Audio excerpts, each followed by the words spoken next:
Fils et du Saint-Esprit, le Seigneur soit avec vous. Aujourd'hui, 22 août, l'Église célèbre la mémoire de la bienheureuse Vierge Marie comme reine. Rassemblés avec Marie ta mère, nous te prions Seigneur Jésus, donne-nous ton esprit. Évangile de Jésus-Christ selon saint Matthieu. En ce temps-là, les pharisiens, apprenant que Jésus avait fermé la bouche aux Sadducéens, se réunirent. Et l'un d'entre eux, un docteur de la loi, posa une question à Jésus pour le mettre à l'épreuve. « Maître, dans la loi, quel est le plus grand commandement ?»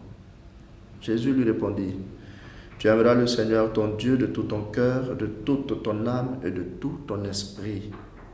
Voilà le premier commandement. Et le second lui est semblable. Tu aimeras ton prochain comme toi-même.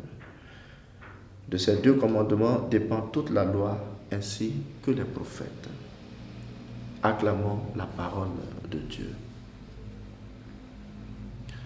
Frères et sœurs, nous faisons aujourd'hui mémoire de la Vierge Marie comme reine.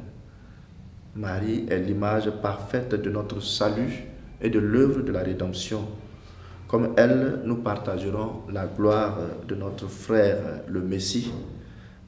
Et la mère, Marie est aussi la mère de celui qui siège à la droite du Père. Donc, elle règne avec lui. Donc, reine de par sa maternité et reine par son statut de disciple accompli du Messie. Dans cette séquence de l'évangile de Matthieu que nous venons d'entendre, Jésus éclaire la lanterne des Sadducéens et des docteurs de la loi sur des questions pièges qui lui sont posées.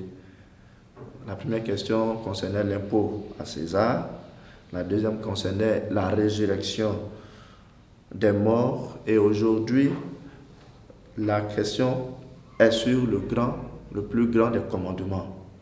Et Jésus nous enseigne que toute la loi et les prophètes, c'est-à-dire toute la parole de Dieu, se résume à ceci: aimer Dieu et aimer son prochain.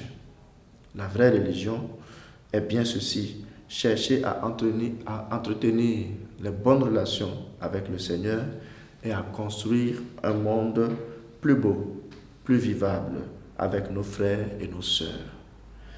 Que par l'intercession de la Vierge Marie, Reine, nos intentions soient tournées vers cet idéal et que tout ce que nous ferons aujourd'hui, tout ce que nous dirons aujourd'hui soit dit et fait au nom de l'amour. Et que le Seigneur nous bénisse du Père, Fils et Saint-Esprit.